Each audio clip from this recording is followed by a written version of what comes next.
I wear my sunglasses at night. Sir, this is a Wendy's. I am sniffly today, but life carries on. Got an alligator skull. Of course, just a classic alien right here.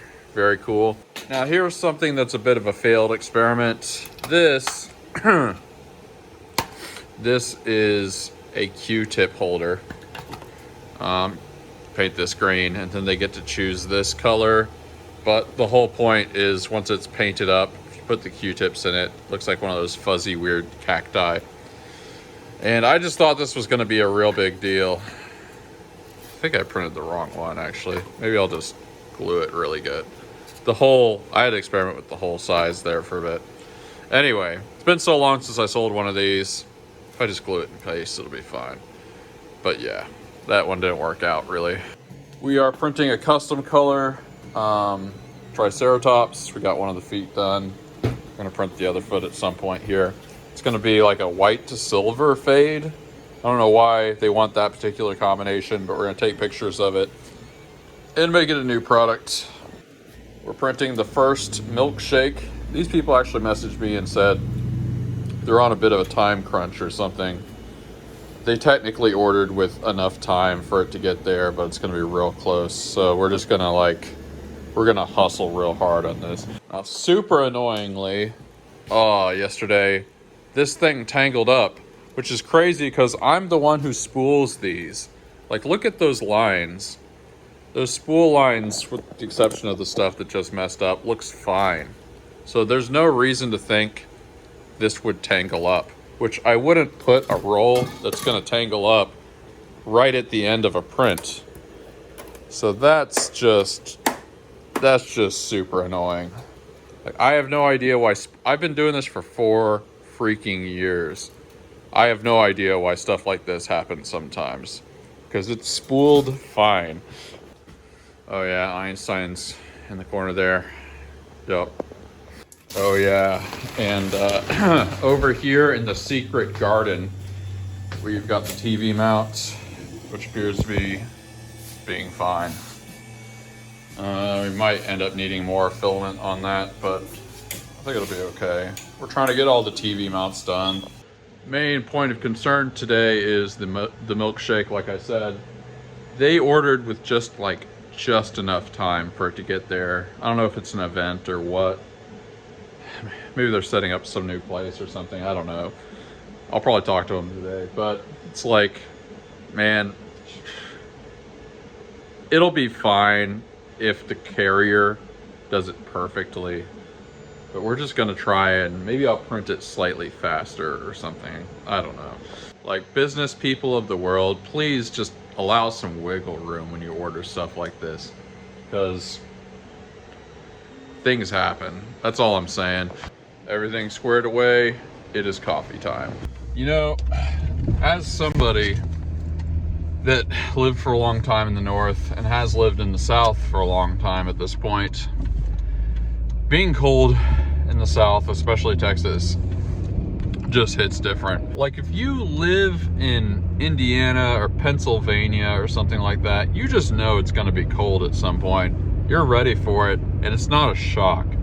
You know, the baseline expectation is set. But like, when you live in Texas and you get out there and it's like freezing and there's like frost on things, it's like, that's a betrayal.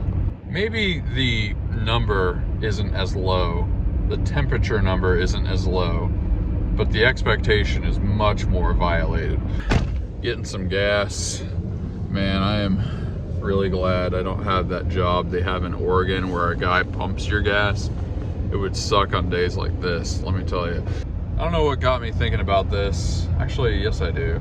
So there was a mailman's truck, and it was like, you know, typical old white guy mailman, but he was blaring MC Hammer. I got thinking about MC Hammer, and then I thought, like, you know, there was this point in the early 90s, a lot of the gangster rap dudes used to love to make fun of MC Hammer because of course they would. You know, they'd have like vignettes of him in their music videos. They're like beating him up like gang style or something. The thing that's funny though is a lot of those people were studio gangsters. They were literally like studio creations.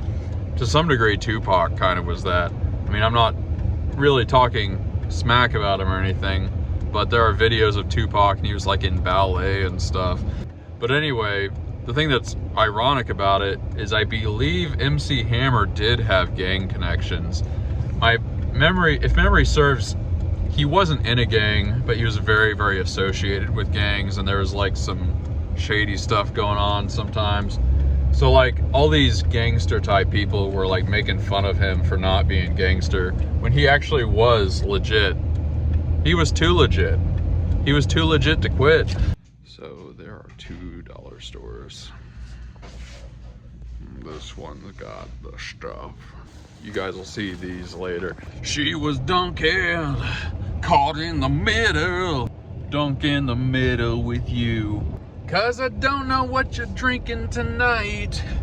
I hope it's caffeinated right. I'm so scared the coffee won't be there. And I'm about to have someone cut my hair. Here today, gone tomorrow. Man, it just gets so long that I end up having Einstein hair, which is kind of my brand, but at some point you gotta tame the beast. Back at the shop, payment finalized for the new load of plastic. It's gonna be here, I think they said next week. So that's very, very good.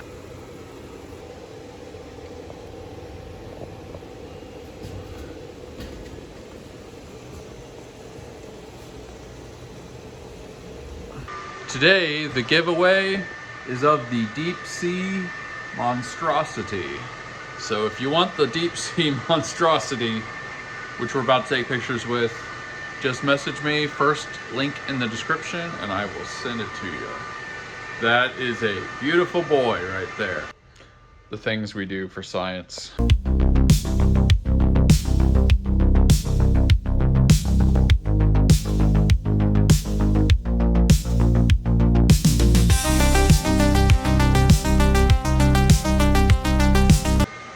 Message me, first link in the description. Package some of these guys. Of course, classic gold T-Rex. Everyone gets a cupcake. Small David can. Got a Sharky boy here, good looking one too. Big gray alien. Let's get painting some stuff. Of course, you know it, I know it. A classic T-Rex dish. Got a cat. This is gonna be a black cat, if I remember right. Time to do the big old T-Rex skull right here. I think we're gonna try to get the first rack moved in, but first gotta paint. So we're gonna paint the new guitar holder all the way. Then we've got this one going gold. Gotta do this black. Then we'll do obviously the white fade. Black and white fade as well. This is going jet black. And these two are going solid white. It's cold enough that I'm breaking out the old hoodie. We're finally doing it. Got basically everything off this rack. There's a bunch of scrap and stuff that got trapped underneath. We'll sweep it up. We're just gonna take the machines off. I put a couple things on the top there. We're gonna take it all away. We're gonna put it over here somewhere. Gonna break down the constituent parts of the rack. Then we're gonna reassemble it in the next room. By the way, if you don't have Metro racks like these, this is like the big daddy rack. These are the kings of racks. They are Rackius Rex. I actually don't think you can buy larger Metro racks than this. These are the ones that are 2 feet wide and they're like 78 inches tall or something like that and 5 or 6 feet long. They're the deep ones. Like, not even all of these are the big racks like this. Metro racks like these, I know this is a nerdy thing, but Metro racks like these are awesome for so many different types of businesses. It's an investment. These are like 500 bucks a piece or something, maybe more now. But really, I love these big Metro racks. They're so good. We're in the middle of doing that. I was just listening to an ad on this podcast for DraftKings. Obviously, it's a sports betting thing. You know, they have this thing where they have to read a gambling hotline, like a problem gambling hotline, and in the number it has HOPE, hope. It's like 877 something something something hope. Like if there's a product that when it's advertised, it has to have a phone number that includes the word hope, don't buy that product. Like if I felt there was some reason to give a problem printing hotline number with all of my products, I was like, for problem 3D printing, call 866 HOPE. Like, don't buy that thing. Clearing out the space for the rack to go. This one's going right against the window, but check this out. This is something I've saved. You ever see how bands have that list of songs on the bottom of the stage, the floor of the stage? This was mine from the tour. I think this was from the acoustic sets, because we would do acoustic sets in places that didn't have PA systems or weren't very big. And you can see all my little notes and stuff because I figured out little transitions or stories to tell in between songs. But yeah, this is a genuine piece of history right here. Check this out. This is gonna be the new curtain. Yeah.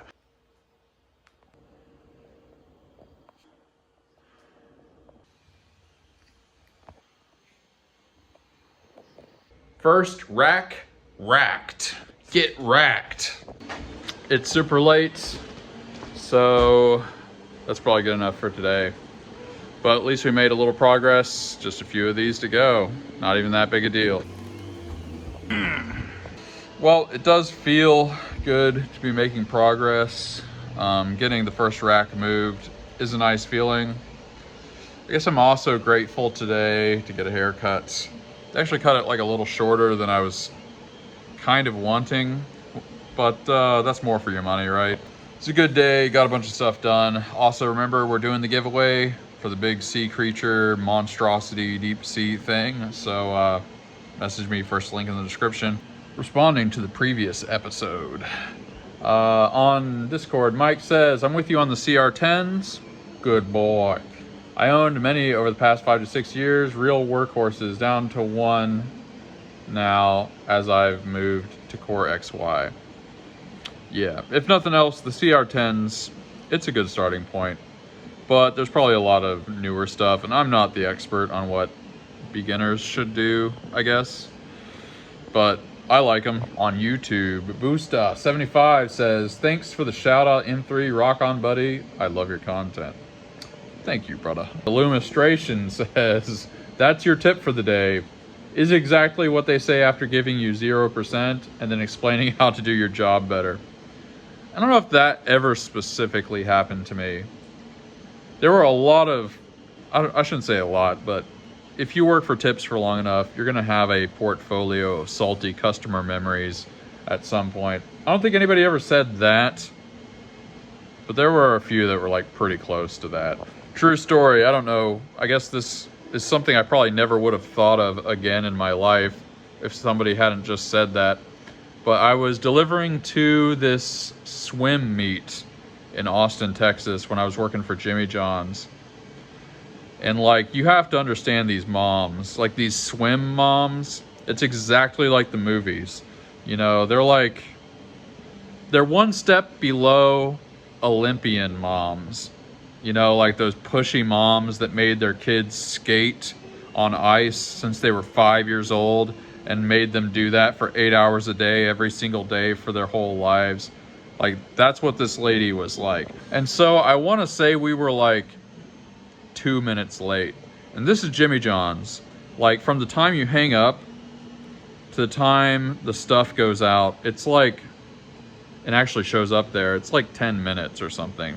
Maybe they had like a larger order and that's why it took a little bit longer, but that's like something most customers understand. If you order like $100 worth of stuff, it takes a little longer.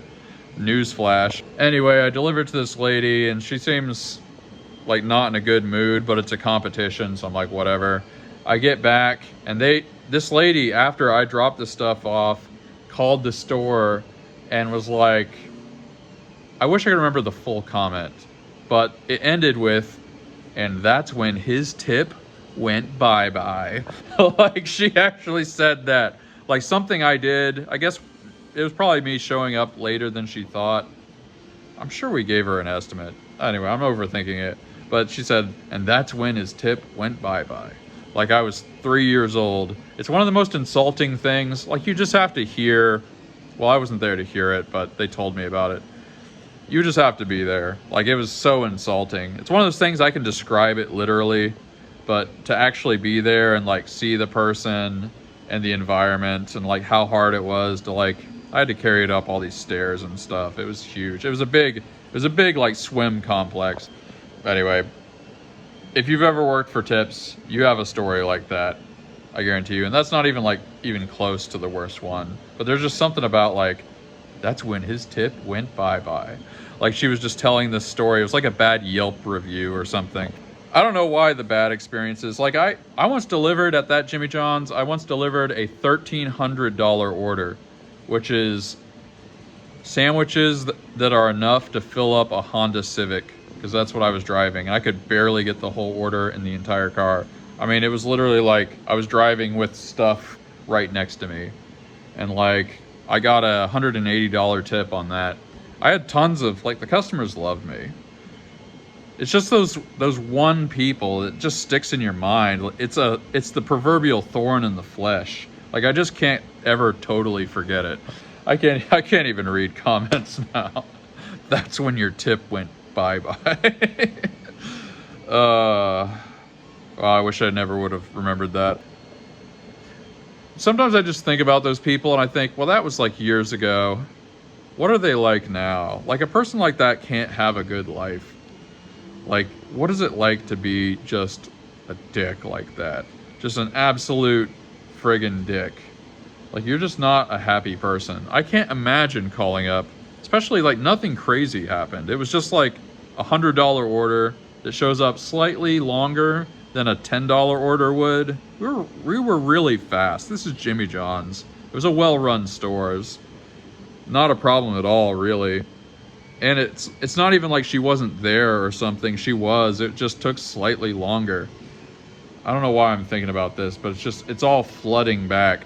I just have all these experiences that make me really glad I own the company and I don't work for a company. Listen, if you're watching this channel and you want out of the rat race, you're watching the right channel.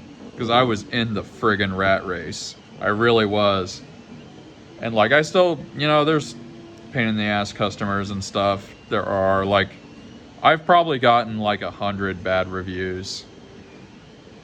Maybe like 100 to 150 bad reviews during the lifetime of this business. But I've got like 5,000 some reviews. It just isn't, it's nothing compared to working for tips. It just isn't. So like, if you want a real perspective on somebody that made it out of the friggin' hood, made it out of the rat race, you're watching the right channel, okay? Because little things like this, it's like, it comes flooding back and it's like, that's why I don't do that anymore. That's why I got out of that. If you've ever had somebody say, and that's why your tip went bye-bye, you might be an entrepreneur. You might be an entrepreneur at heart. You really could be, because you just know you don't have to put up with that. Even if all your circumstances are telling you that you have to put up with that, not if you decide that you don't. Like, you can make it out. Probably. I mean, I don't know who you are. Maybe you're just completely stupid. I don't know. But there's a really good chance. There's a very good chance you can make it out. You're watching the right channel, guys. That's all I'm gonna say about this, because I did it. And I will answer pretty much anything you want to know, because that is certainly a thing that I want to help people with. And that's why I'm showing you what it's like. There are challenges to being an entrepreneur, and like, there's a whole nother level of responsibility you don't get with being an employee. But man, sometimes it's just, some people are just not constituted to be an employee. And they would just rather have the risks and rewards associated with being an entrepreneur. They'd rather take their chances and just roll the dice with that than having to put up with some some lady at a swim meet that didn't give you the $15 tip you probably deserved. Like, if you're that person, you're watching the right channel. Yeah, I guess we'll add one more tidbit of gratitude then. I am grateful that I'm not doing that stuff anymore. So tell me in the comments what you are grateful for. If you're grateful for this show, tell me with a comment. I will probably give you a heart. I will probably give you an upvote. I appreciate you guys watching. You guys are what make this show successful to the degree it is. We're not huge, okay, but I'm pretty happy with what's going on. We've got a nice gratitude gang going on. It's very satisfying, and you guys are a part of it. All you got to do to be part of the gratitude gang, tell me what you're grateful for in the comments. And just know that I appreciate the fact that you guys watch every day, or however often you watch. I don't care. I ain't Chipappy. But yeah, I'll see you on the next episode. Peace out.